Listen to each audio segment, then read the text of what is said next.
Hi, everyone, and welcome to the lineup. Today is the last day of March, March 31st, 2022. I'm Barry Stagner.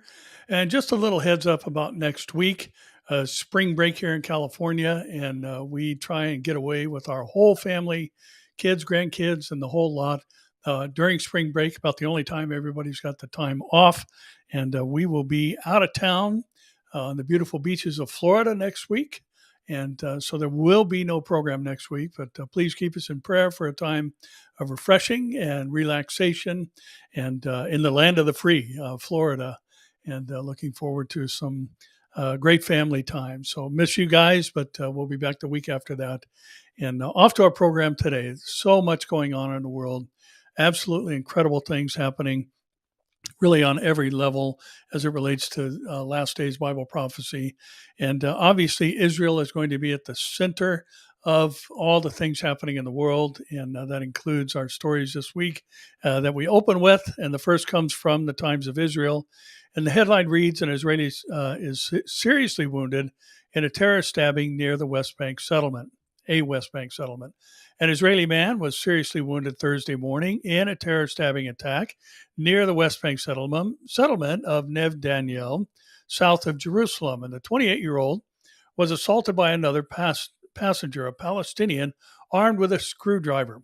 Medics said 3 others were treated at the scene for anxiety, and the terrorist was shot dead by an armed passenger on the bus, the Israeli Defense Forces confirmed. Now, if you've been following any of the news regarding Israel, Naftali Bennett, the temporary or current prime minister of Israel, has asked that all people who are permitted to carry a weapon would do so in light of what's been going on there in Israel. And should this poor young man succumb to his injuries, this will be the 12th Israeli fatality. The number is currently 11 in Israel in this recent spat of terror attacks. Palestinian health officials identified the assailant, and Israeli soldiers later entered Ja'afra's, the man's hometown, to search his house. And according to Palestinian media reports, clashes erupted in the area. Soon after the troops raided the town, there was no immediate comment by the Israeli military, and the stabbing comes amid one of the worst terror waves in recent years, which has seen 11 people killed since last week. 4 people in a stabbing and ramming attack in Beersheba, 2 in a shooting attack in Hadera, and 5 in a shooting in Bnei Brak. Security forces have been placed on high alert and ordered to crack down on any potential terror cells and individuals seen as a possible danger, both inside Israel and in the West Bank. And, it just reminds me that, all of these things, this consternation over Israel's right, not just to exist, but live in the land that God has given them. And, recognizing that there's been a 4,000-year Jewish presence in this geographic area of the world. It was given by covenant to the descendants of Abraham through Isaac and Jacob. There has been a constant and continual Jewish presence there all this time, and they're always called occupiers. And I wanted to throw something up for you just to have a look at. And this is actually, according to what the book of Genesis says, are the boundaries of the land that God has given to Israel. And notice this picture, if you can see it. I hope it's large enough on your screen. But basically, in God's description of the geographic markers, the land that God has given to the Jews takes a portion of Sudan, a portion of Egypt, on down into modern-day Ethiopia. It encompasses all of Saudi Arabia, all of Turkey, portions of Iraq. And yet, if you can look closely in the picture, there's a little tiny sliver with the word, it's brown in color, with the word Israel written out in the Mediterranean Sea. And that's the land that they actually have today in comparison to what they will have during the millennial reign of Christ on earth. So again, just all of these claims that Israel is occupying territory, that the Palestinians have a right to, and there needs to be a 2-state solution, which we'll talk about here in a moment. It's all just unbiblical nonsense. This is the land of the Jews that God has given to them by everlasting covenant, and they have every right to be there. And on top of that, the book of Numbers says that they will drive the inhabitants out of the land, from the land, because God has given it to them. And this obviously is an ancient text all the way back in Numbers, and speaks to the Canaanites and the other groups, the Perizzites, the Hivites, and others that were named living in that area. But it doesn't mention anything about Palestinians, because there wasn't any such thing up until 1967, really, when Yasser Arafat wanted to lay claim to the land, predate the Jews and try and make an association with the Palestinians, with the Philistines, the ancient Philistines, because the word Palestina is the Latinized form of Philistine. But the Philistine word actually means immigrants or colonizers. So that's exactly what they did. They're the Aegean Sea people, as far as historians are concerned, and the modern day Palestinians are simply Syrian Arabs. And any Muslim scholar will identify them as such. But here we are, on the heels of Ramadan coming up this weekend, where they think that things possibly could turn even worse with this catastrophic personal attacks on Jewish citizens who have a right to live in their land, has escalated in this past week. Times of Israel is also reporting that hosting Herzog, Jordan's king condemns tragic attacks that target civilians. President Yitzhak Herzog met with King Abdullah II in Amman, Jordan, on Wednesday, where the Jordanian monarch condemned Tuesday's terror attack in Bnei Brak. The king decried tragic attacks on civilians on both sides, and especially, quote, what happened last night, end quote. Every life matters. Boy, you can get in trouble for saying that here in the States, Abdullah told Herzog, who flew over from Jerusalem. However, the High Court's Arabic language Twitter account was more circumspect, saying only that the king condemns violence in all forms. As Israel is buffeted by a wave of deadly terror attacks ahead of the Muslim holy month of Ramadan, Abdullah warned Israeli authorities any measures that might impede the ability of worshippers to reach Al-Aqsa Mosque. Abdullah also stressed the need not to prejudice the historical and legal situation in Jerusalem. Jordan has long maintained its treaties with Israel's grant of its custodianship over the Jerusalem Christian and Muslim holy sites.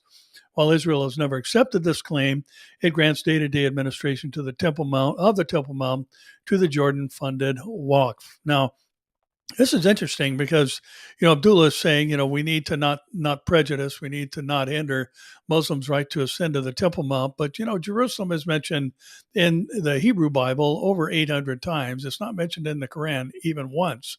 There's no mention of the Temple Mount. As a matter of fact, the Quran says the descendants of Moses are the ones who have the right to the Holy Land. And yet this is being ignored. And he says we have to, basically adhere to history. And the history he's talking about is history that started back in 1967. Well, ancient history says this is where two of the Jewish temples have stood in time past, Solomon's temple and later Herod's temple. And you can see the evidence of it there. There are no ancient signs or archaeological evidence of a long-standing Muslim presence there that can compare to, the 3,000-year-old remains of the Temple of Solomon. So again, we have to remember that Zechariah 12:3 says Jerusalem is going to become a burdensome stone to all peoples. And in the end, during the tribulation, the whole world is going to be against the Jews, and they will stand on their own, and God will indeed defend them. And that day, I don't believe, is too far away. Now, the Al Jaminer is reporting that Israel reinforces police with IDF combat soldiers, bolsters troops after deadly Palestinian attack. The Israeli army has raised its alert level and is preparing for a range of escalatory scenarios after Tuesday's third deadly terror attack in just over a week, and now we've had the other on Thursday morning, just today, in which the lives of 11 people have been taken. And the IDF is prepared for a variety of scenarios and will continue acting as needed to preserve the daily routine of Israeli civilians. IDF Chief of Staff Avi Kokakvi, IDF soldiers are deployed throughout the various regions in order to strengthen the overall sense of security and protect Israeli citizens. Defense Minister Benny Gantz on Wednesday approved the implementation of several steps to strengthen defensive and counterterrorism efforts aimed at bolstering the IDF's readiness. And Gantz ordered the reinforcement of 1,000 combat soldiers in training to assist the Israel police forces in the internal security effort. And divisions within the IDF were also ramped up, with 12 combat battalions sent to the West Bank and another 2 on the Gaza border, in addition to the reinforcement of intelligence and observation forces. So we've seen this ebb and flow throughout the history of the modern nation of Israel, which is biblical Israel, by the way, and same Hebrew language, same genetic construct. Everything says the modern Jews are the ancient Jews, and yet this is denied in many circles in our world today, which is just beyond bizarre. But they have every right to defend themselves. It is their sovereign territory and their national homeland, and yet, again, we see the world siding against Israel time and time again. The United Nothing, or the United Nations, as they like to be called, constantly passing resolutions that are anti-Israeli, not saying a word about China or Iran and their human rights violations, the Uyghurs and the 1 million Chinese Muslims who are in concentration camps, or labor camps, I should say, all these other things. And it just tells us there is a spiritual battle that is going on. One thing I think it's important for us to remember is that way back in the garden in Genesis 3:15, immediately after the fall of man, we have what we call the proto-evangelicum, or the first preaching of the gospel. And that is where the Lord himself told Satan that there would come from a woman a male child through her seed. Now that I believe tells us two things. One, the woman doesn't bear the seed in the biological process; the male does. So that implies a supernatural conception, and also, which is consistent with Isaiah 7:14, and also we see in the book of Revelation that Israel is referred to as a woman. So that is very specific, that there will, through a Jewish woman, come a supernaturally conceived male child who will crush the serpent's head. And Satan has known that. And thus, under Pharaoh, he tried to exterminate the young male children. Under Herod, he tried to exterminate the young children, male children under 2 years of age, when he heard that one was born as king of the Jews. And when he was unsuccessful there, he's tried to eliminate the Jews as a whole. And he's inspired his followers to do that time and time again, and sometimes in extreme cases, like we see with the Nazis. And we know this will reach its zenith under the Antichrist. Satan will not win. The Bible says in Amos that when God brings the people back in the land, they will never, ever be uprooted again. Now, there's another interesting element that we need to recognize that's happening in our world today, and it comes from the Jewish News Syndicate, and that is that the UAE, or the United Arab Emirates, the U.S., and Israel inaugurate working group on religious coexistence. And I'm sure most of you have seen coexistence stickers here in the U.S., if that's your home country. And basically what their demand is that the religions get along. And really, they're not asking that they coexist. They already do. What they're asking is that all religions cohabitate. In other words, that none see themselves as better than the other, or the others are disqualified from being a means by which one can enter into the eternal realm, whatever that may mean to that particular group of believers. But this movement is going to find its zenith during the tribulation again, where for a short time at least, there's going to be a global religion. But Revelation 17 and 18 tell us quite clearly that the beast and the false prophet hate this false religion, this pseudo-religion that sweeps the world, this ecumenism that we're seeing develop already. And it too will come to an end, because the Antichrist is not going to put up with anything that competes with him. He's going to make the claim to be God, and the only object of the world's worship will be his desire. Israel, the article says, the United States and the UAE began a new program to promote interfaith and intercultural dialogue, as well as counter-religious intolerance and hatred, at the inaugural meeting of the Trilateral Religious Coexistence Working Group in Dubai on Monday. And working with governments, organizations, philanthropies, and leaders across the region, the group aims to support a range of initiatives in areas such as education, youth programming, and religious coexistence, some of which will be launched this year, according to a press release by Israel's government press office. Ashley Perry, an advisor to Israeli Minister of Intelligence Eleazar Stern, who took part in the working group, told the Jewish News Syndicate, this successful first meeting will be followed up by some practical initiatives and events between high-level religious leaders, civil society groups, and public to further the cause of coexistence, tolerance, and peace between the three nations, and hopefully other regional actors and players in the future. Direct outcome of the Abraham Accords, the group was announced last October at the first trilateral meeting of the foreign ministers of all three countries. Now, this is interesting because we do have, some of the players that are named in the protest of the Ezekiel war scenario now wanting to have religious cooperation between the Jews and basically the Abrahamic religions, and for them all to get along and coexist together and recognize the value of each of these religions. And this basically, again, kind of underscoring the fact that this is what is on the world's mind. And they agreed together that the Abraham Accords have shattered long-standing paradigms, and now it's our duty to build on them and widen this circle of peace. And what does the Antichrist ride onto the world scene with? A covenant of peace. You can see it. It's in his hand. It's described as the word bow in Revelation chapter 6, verse 2, which is symbolic of a covenant, much like the Lord hung his bow in the sky, his rainbow in the sky, as a symbol that he would not destroy the earth any longer.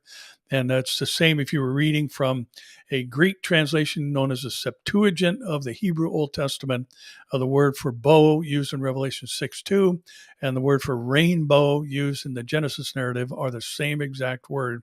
So we have an establishing of a bow representing a covenant.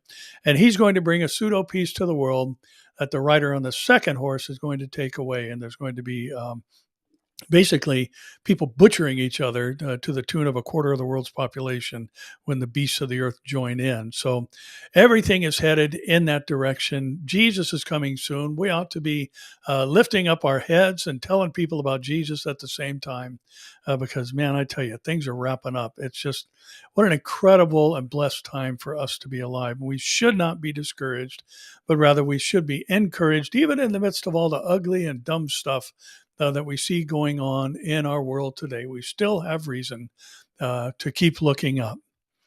The Times of Israel is also reporting that Blinken says he stressed to Israeli and Palestinian leaders the U.S. support for a two-state solution. Speaking at a press conference in Rabat with Moroccan Foreign Ministry Nasser Bourita, U.S. Secretary of State Antony Blinken says he stressed to Israeli and Palestinian leaders earlier this week U.S. support for a two-state solution. He says that America supports a solution that meets the aspirations of the Palestinian people and their entitlement to a state of their own, as well as, of course, ensuring the security of Israel and its strength as a Jewish and democratic state. Blinken and Bourita were both at the Negev summit in Israel the day before, and Blinken joked at the outset, "Feels like I just saw you yesterday." And he stressed that the Abraham Accords are not a substitute for this outcome, but it can, I believe, reinforce it, the two-state solution being the outcome. All the attendees at the summit talked about the need to advance that prospect and that horizon, he says, but in the meantime, to do concrete things to help improve the lives of Palestinians. And listen, the Palestinian problem is within the Palestinians because the fact is the leaders there have taken billions and billions of donated monies, including from many well-meaning Christians, to build tunnels into Israel to seek their destruction. They're telling their students through their textbooks that they have printed that there's no such thing as Israel. And they teach them in grades as young as kindergarten through the practice on a teddy bear, how to behead someone and these other heinous things that we have seen practiced time and time again over the years with the Palestinians. They don't want a two-state solution. They want a one-state solution. And as it has been said multiple times by multiple Israeli leaders, the Palestinians never miss an opportunity to miss an opportunity. And even this, it's nothing. It's just verbiage. They are not going to sign any type of two-state solution with Israel. They are bent on the destruction of Israel and driving them into the sea. And they, like the Iranians, at least the Iranian leaders, have said that very thing time and time again. But for some reason, leadership in the West doesn't seem to believe that they mean what they say. Now, switching over to what we've all been watching unfold, the heinous activities going on at the hands of the Russian government in Ukraine. And the Epoch Times is reporting that Ukraine voices optimism in peace talks, but Russia says there's been no breakthrough. Ukrainian officials have said that they see some grounds for optimism following the latest round of peace talks in Istanbul, and there's another round of talks slated for tomorrow. Although a Kremlin spokesperson said the negotiations had yielded no breakthroughs and much work remains to be done before a deal could be reached that would end the fighting. I have an optimistic impression of the round of negotiations in Istanbul. Ukrainian negotiator Mikhailo Podolak told an outline briefing following the talks, during which Moscow stated that it would scale back its military operations in parts of Ukraine. Russia stated it would radically reduce its operations near Kiev and Chernihiv, a pledge that the West dismissed as a ploy to regroup by Russian forces that have taken heavy losses. Ihor Zokava, deputy head of Ukrainian President Volodymyr Zelensky's office, told the BBC on March 30th that negotiations had definitely moved forward, but intensified bombardment was reported on March 30th in a suburb of Kiev. That had seen weeks of heavy clashes, while the mayor of Chernihiv said Russian forces had ramped up shelling there over the past 24 hours. So, again, we've talked about this every week. I know Amir does some wonderful updates on this as well, as far as the potential for this to escalate and for the target to change from Ukraine to Israel. And it wouldn't be that step right to Israel, but all the energy related products and things that we see going on. The last thing that Russia needs right now is a drop in oil prices, which is happening. And the U.S. the president has released some of our reserves between now and I believe July, 180,000 barrels a day or some number like that to help to ease the increase in gas prices and, all the things we've been seeing being complained about. And I saw an article yesterday that said if gas hits $8, the guy named Joe needs to resign. So it's on everybody's mind. So we're seeing some reaction out of the U.S. Administration in that regard. But we do know that because of energy being at the heart of this whole thing, that somehow this thing could potentially move in its direction to protecting the European market and the prices there by eliminating the competition, of which Israel has now become a portion. Now, moving on, we see that the American military news, even though there's been a lot of support, a lot of financial support of the Ukrainian cause by the U.S. administration, the American military news reports that the U.S. Navy deploys electronic attack jets to Europe. And the U.S. Navy deployed 6 EA-18G Growler electronic attack jets to Europe on money to bolster NATO's radar jamming abilities. Pentagon Press Secretary John Kirby announced the 6 electronic warfare jets had arrived at Spangdahlem Air Base in Germany on whatever the date was, I'm sorry. The Electronic Attack Squadron, the VAQ-134 Garudas, based at the Naval Air Station on Whidbey Island, Washington, are accompanied by 240 aircraft maintainers and pilots. They arrived there in Germany on Tuesday.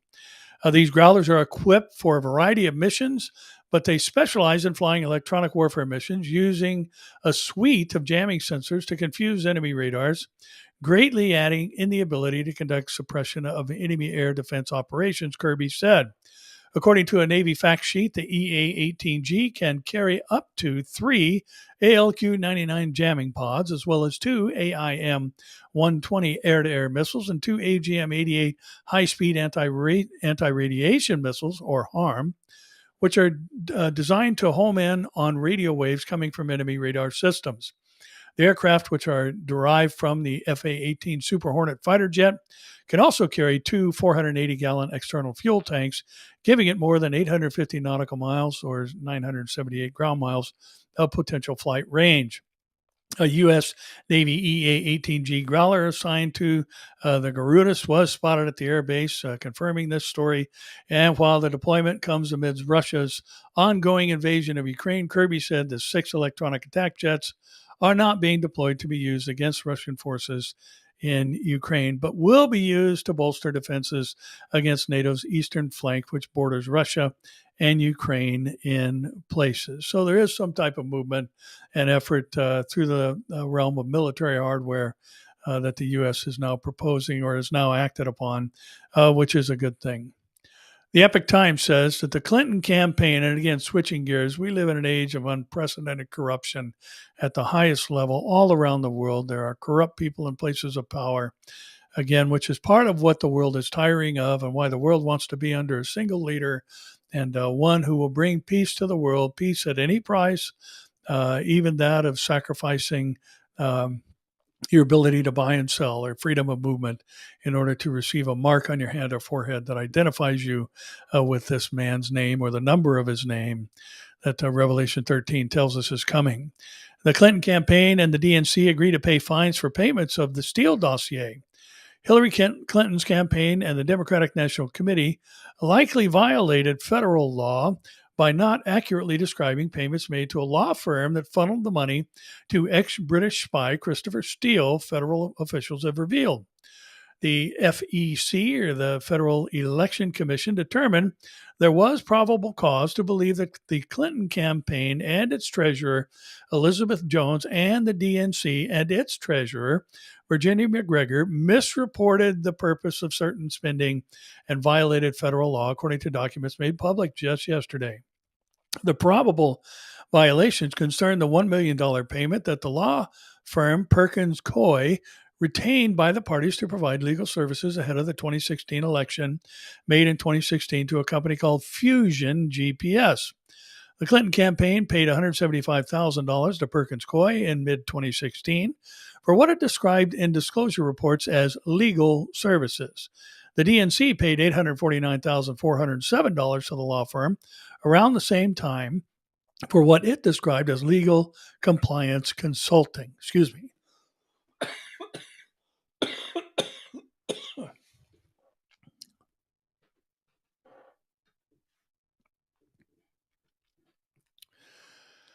Complaints lodged with the FEC and the Clinton campaign and the DNC in 2018 said the parties made sure to hire operatives through Perkins Coie to shield their conduct from scrutiny. By intentionally obscuring their payments through Perkins Coie and failing to publicly disclose the purpose of those payments, FHA and the DNC were able to avoid publicly reporting on their statutory required FEC disclosure forms, the fact that they were paying Fusion GPS to perform opposition research on Trump with the intent of influencing the outcome of the 2016 presidential election, the Coolidge-Reagan Foundation said one complaint. The foundation released the FEC's determination on Wednesday ahead of the agency's own release of the documents, and the FEC spokesman did not dispute the authenticity of the documents. Now, where's all this going to go? Nowhere fast. Maybe the fine will be paid. Maybe it won't. Who knows? But we still have the untouchables in the political realm in our country today. And once again, I don't know about you, but I think that the Prince of Peace, the King of Kings, coming and ruling this place in righteousness for 1,000 years is something to look forward to.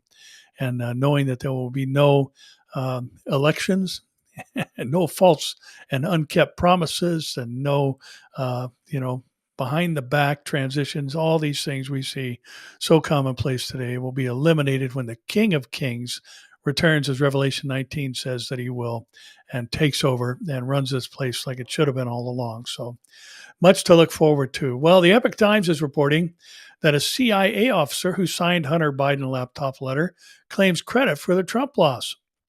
One of the former CIA officers who signed a letter claiming stories about a laptop allegedly belonging to Hunter Biden were disinformation. And he says he helped swing the election away from President Donald Trump. I take special pride in personally swinging the election away from Trump. John Cipher, who served for decades as a senior operations officer at the CIA, wrote in a recent post on Twitter, I lost the election for Trump. Well, then I feel pretty good about my influence. Cipher and 50 other former U.S. intelligence officials signed the letter on October 19, 2020, alleging that the effort to distribute its contents has all the classic earmarks of a Russian information operation, despite not knowing whether the laptop was legitimate. The letter was at the core of a story from Politico that claimed the New York Post story about the laptop was Russian disinformation. The Post was the first to report about emails on the laptop, which was dropped off at a computer repair shop and never picked up by then presidential candidate Joe Biden's son, according to the store's owner. While the FBI picked up the computer and a hard drive from the store's owner, the Bureau's apparent inaction in probing the matter prompted him to pass on a copy of the hard drive to an attorney representing former New York Mayor Rudy Giuliani, who in turn passed it to the Post. The October 14, 2020 story about the emails came as some voters were still deciding whether to vote for Biden or Trump. The story was widely questioned by legacy media as to be part of a Russian effort, despite top officials such as Director of National Intelligence DNI John Ratcliffe saying there was no evidence that was the case. It's interesting to see that now we're seeing some movement, even with places like CNN or news companies like CNN, that are stating that there is some validity to the Hunter Biden concerns and the laptop and all that, when all of this has basically been denied for months and months, and now we could even say years. But the letter explicitly states that we didn't know if the emails were genuine, but that they were concerned about the Russian disinformation efforts, according to the National Counterterrorism Center. I spent 25 years as a Soviet Russian analyst. Given the context of what the Russians were doing at the time and continue to do, Ukraine is just the latest example. I considered the cautionary warning to be prudent. And he was saying that he did not believe that there was anything worth looking into on the laptop at the time. Now, again, for this first gentleman who signed, the CIA officer who signed the Hunter Biden laptop letter claiming credit for the Trump loss, that's just a confession that he was trying to influence the election, the very thing that they've been accusing Trump of, and all these other things we see going on and on and on. And corruption has just reached an unprecedented and despicable level, really all over the world. And now, we see what the costs are for moving away from the wonderful heritage we have enjoyed as a nation here in the United States, having a basic, all of our founding documents based on the Bible has brought great blessings to our country. We've been a very generous country. And now, basically, sadly, it's run by power mongers who will lie and cheat and steal and sneak and protect each other while doing so. And sad days. And I believe that we've kind of reached the end of the line, so to speak.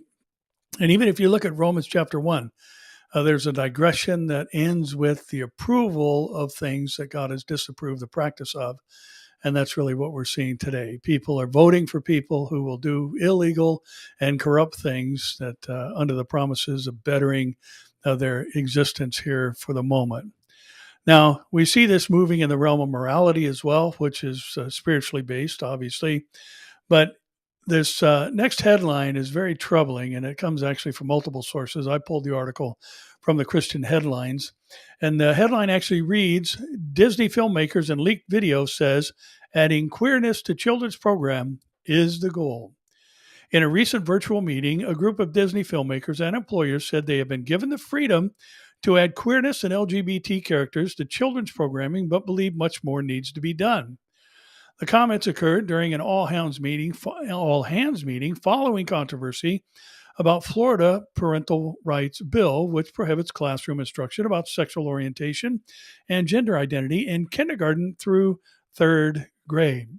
It's just so bizarre that anybody would have a problem with a law that says you don't talk to children in kindergarten through third grade about sex, whether it's heterosexual or whatever. These are little kids. They have no business even hearing a conversation about that. But it's really all about indoctrination. The younger you get them, the more you can influence their minds. And it's solidified by the time that they are adolescents. So Disney executive Carrie Burke told attendees of the meeting that she is the, quote, mother of two queer children, one transgender child and one pansexual child, and wants to see more LGBT characters in Disney programs. We have many, many, many LGBTQIA characters in our stories, and we don't have enough leads and narratives in which gay characters just get to be characters and not have to be about gay stories, she said. Latoya Ravenel, who directed the 2 episodes of The Proud Family on Disney Plus, said she previously had heard whispers when she worked for other studios that Disney does not allow LGBT characters in its programs. But she said that's not the case. The Proud Family includes a same-sex married couple. My experience was bafflingly the opposite of what I had heard, she said, adding that the showrunners were super welcoming of LGBT characters. Our leadership over there has been so welcoming to my not at all secret gay agenda, she said.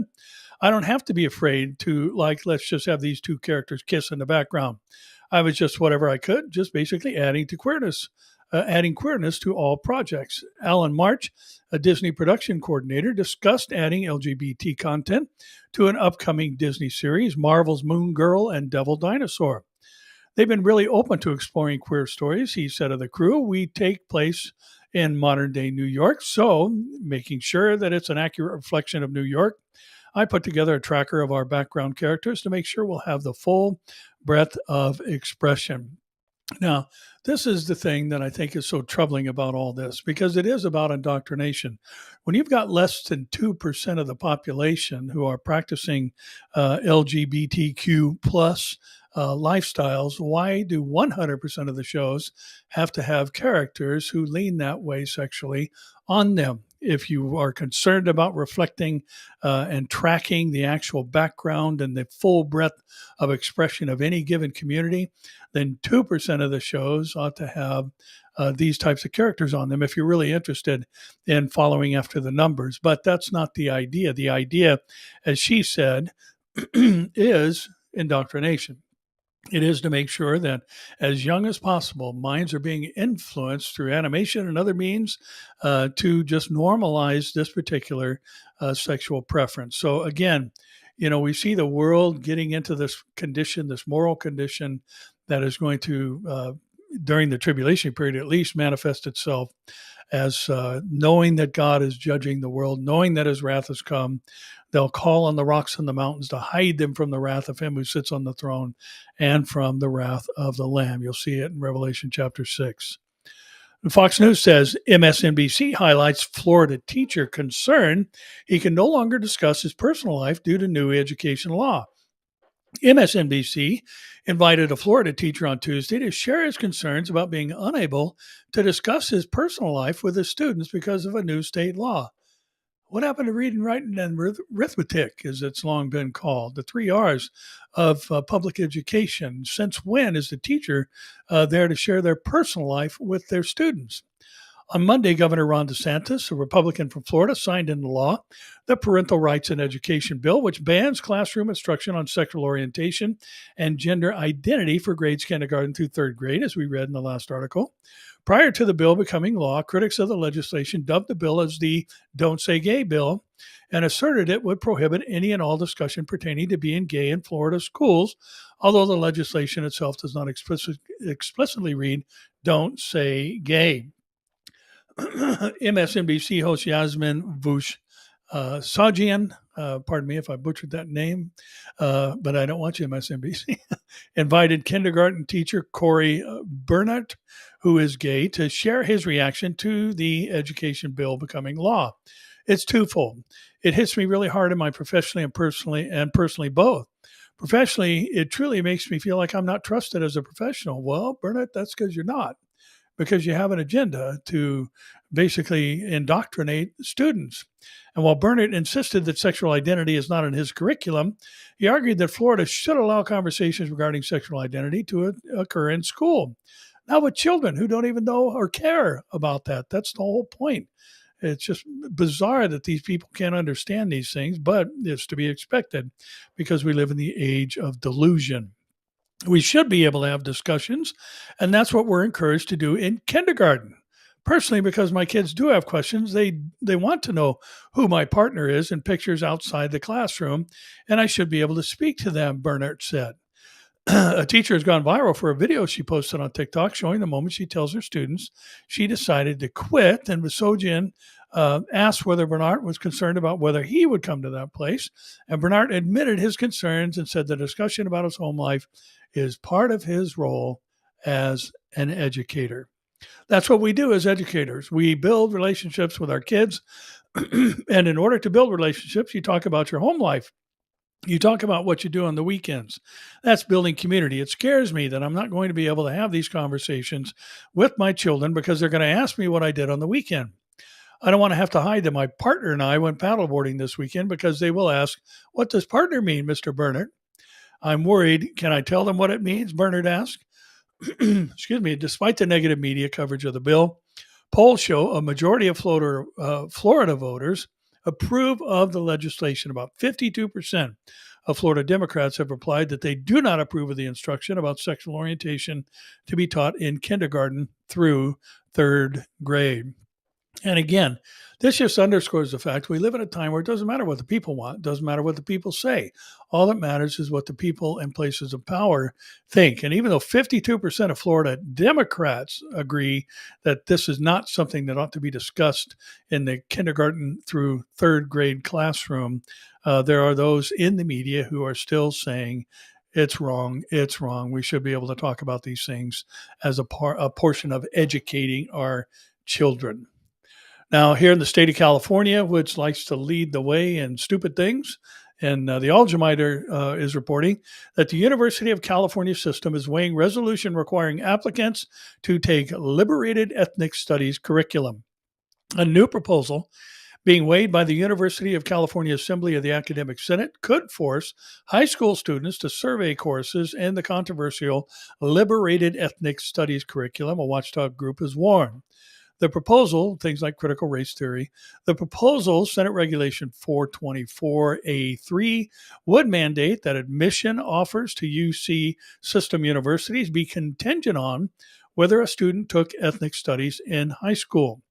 A petition circulated Tuesday by the AMCHA Initiative, a higher education anti-Semitism watchdog, noted that the regulation standard of ethics studies is based on the liberated ethnic studies model curriculum that was denounced by Governor Gavin Newsom in 2020 as offensive in so many ways, particularly to the Jewish community for its promotion of extreme anti-Zionism and anti-Semitic tropes of Jewish power. If 424A3 is approved by the UC Assembly of the Academic Senate, the group added private and public schools, which are free under California law to choose which ethnic studies curriculum they prefer, would have no choice but to adopt LESMC, lest their students be excluded from admission to the UC system.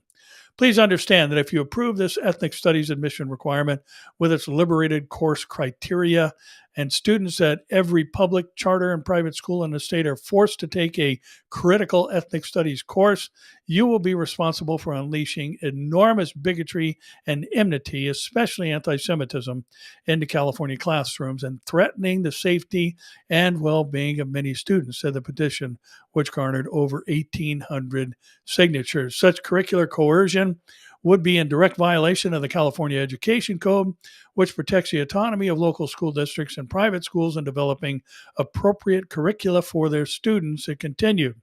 As UC stakeholders, we are outraged and appalled that a small group of activists seeking to circumvent state law and contravene the will of the public, state legislators and the governor and top education officials have been allowed to hijack UC's faculty governance process for their own financial gain. Now, this is what's going on all over the world, is that the tail is wagging the dogs, so to speak, as the old adage goes. And, it doesn't matter what the majority wants. It doesn't matter, what people, and by the way, let me kind of correct that a little bit.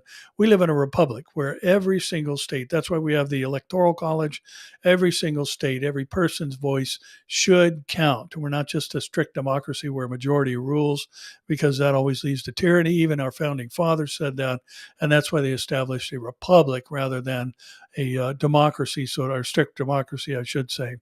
But now it's just gone to the other side where the 2% is controlling the life of the 98%. And anybody who disagrees with that is the problem in our country today. They're the bigoted haters and all that. Well, we talk about this all the time, and because I find it to be a personal area of interest, but Revelation 16 talks about the Son being given the power to scorch men's bodies. Now, we've talked about the fact that, during Revelation, the scenario that plays out there, we see a star called wormwood falling from the sky.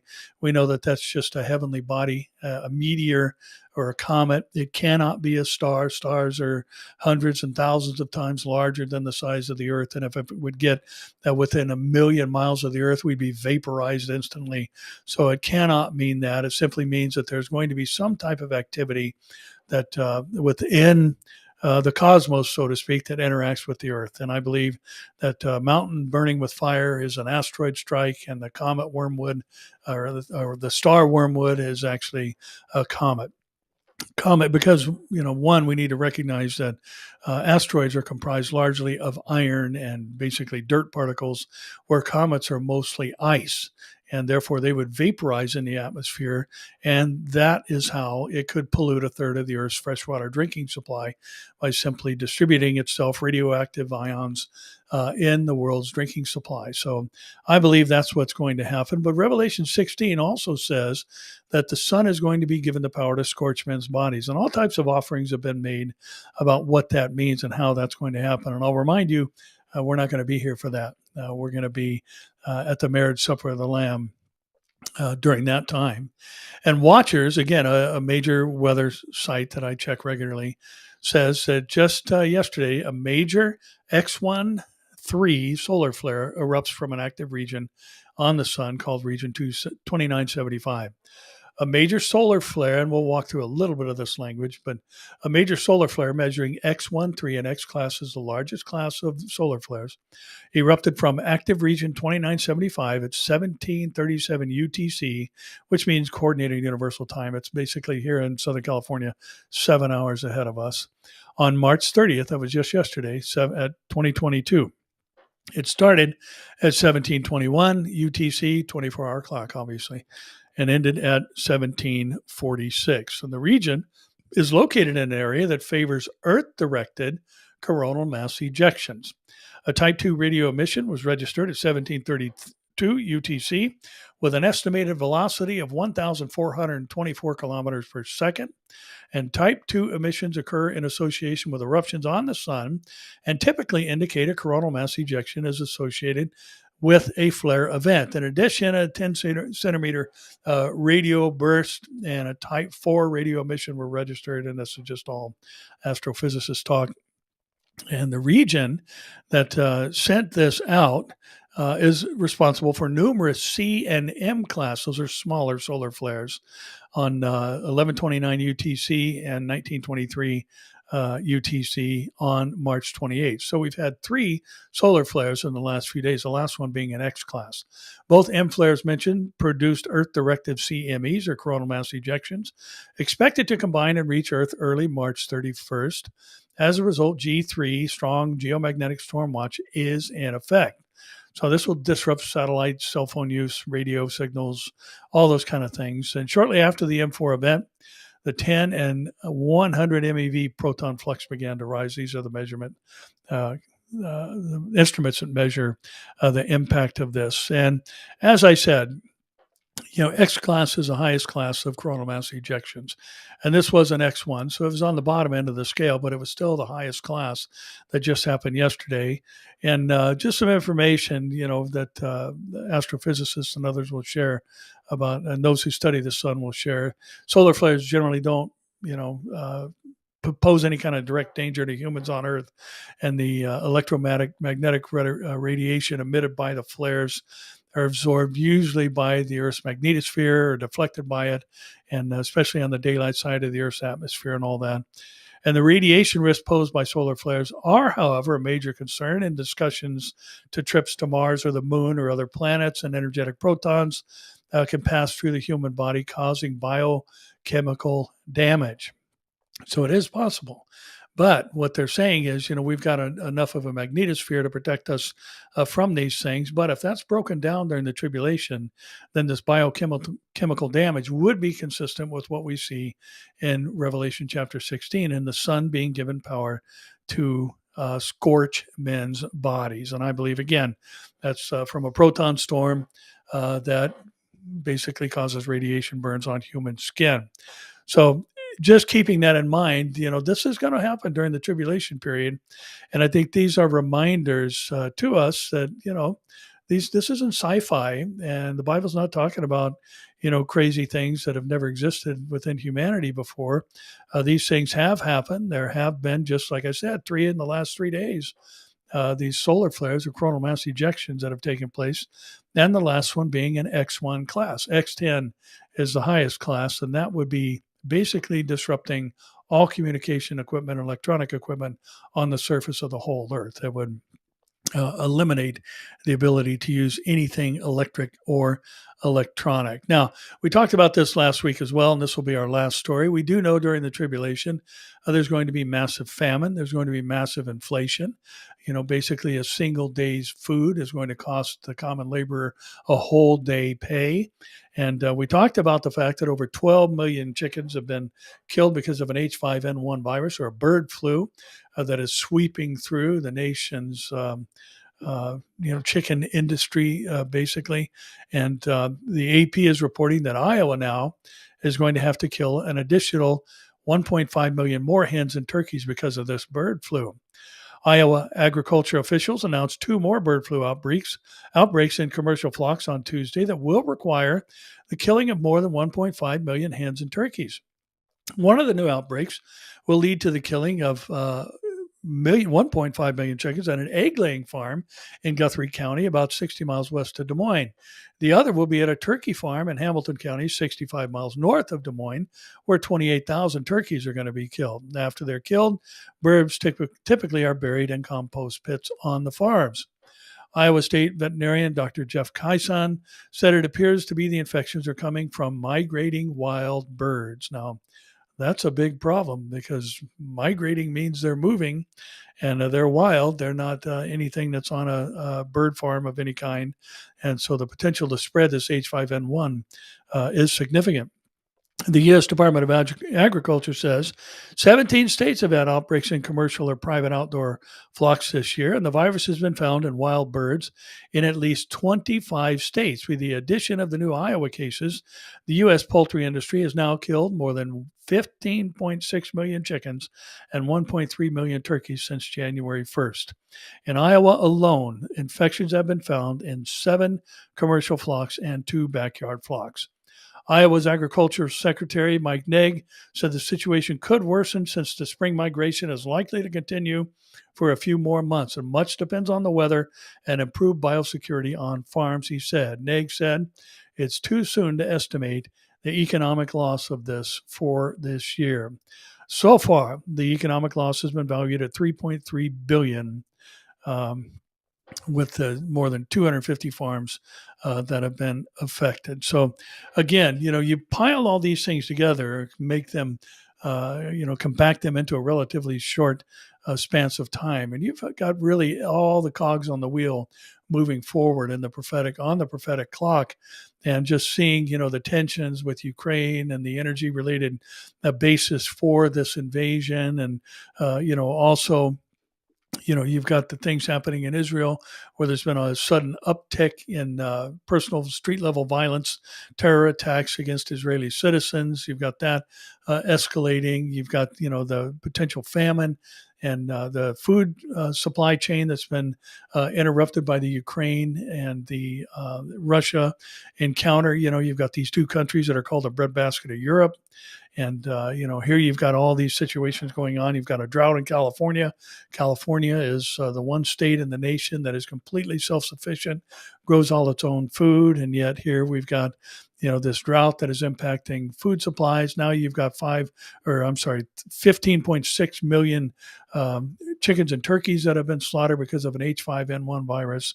Literally everything that potentially could be fulfilled during the tribulation on its ultimate level is advancing right now. It's just an amazing time to consider that God has foretold us all these things in advance, and therefore we should be looking up because our redemption is nigh. You've got the moral breakdown in society. And I was did a program with Pastor Mike McIntosh on Monday rather, and we were discussing the fact that it really, Satan and his plans and plots and all that have backed all the way up to the Genesis narrative. There's nothing else for him to pervert. He's basically redefined marriage. Now he's redefined gender, made it fluid instead of the male and female that the manufacturer said he created man and woman in his own image and likeness. And really, there's nowhere else to go. He's already caused much of the world to deny that there is a God. He's basically redefined marriage into whoever loves each other and has a relationship of any kind, or thinks they're this or thinks they're that, they should have the right to marry. And now, you can be whatever you want. Your chromosomal arrangement doesn't mean anything, whether you're XX or XY at position 23 in the chromosome chain, or whatever you just choose to be. That's what you could be, because that's what you want to be. And therefore, really, what else is there for him to violate? Well, that should tell us that the Lord is coming soon, and he's going to deal with this mess and finalize the discipline of Israel through the 70th week of Daniel, bringing them to the place where they look upon the one whom they pierced and mourn for him as one mourns for an only son. And this is preceded by a rise in anti-Semitism, which we see going on all over the world. So again, just an amazing, amazing time to be alive. And we need to be telling people about Jesus, as I encourage you every single week. You just never know what God's going to do. I had just one of the kookiest, bizarre encounters the other day that just wound up being so wonderful. I mean, kooky and bizarre and just how it happened. I was getting a piece of luggage repaired and had a bad wheel, and we're going to need this piece of luggage to go on our trip. And one of the little axle pins had come out, and it was a 3-wheeled trolley instead of 4. So I just had to have a little tiny pin put in, and took it to a luggage repair guy because I couldn't find one on my own. And just wound up with a divine appointment that was just amazing. And you just don't know where God is going to use you, but you have to be open for the opportunity. And this man mentioned one Bible verse, and just that, and he just used it in reference in the basic conversation. And so that was just the open door. So we took off, wound up praying in the middle of his shop, and just a great time. You just don't know what God's going to do, but be ready. Ask the Lord every day, who would you have me to share with, and help me to have the boldness to take the opportunity to do so. We are a privileged people in that we have the end from the beginning and the one who has seen it all. And let me just remind you that, I see a lot of comments out there on social media and people saying, this is, God is doing this and pushing that and causing this and causing that.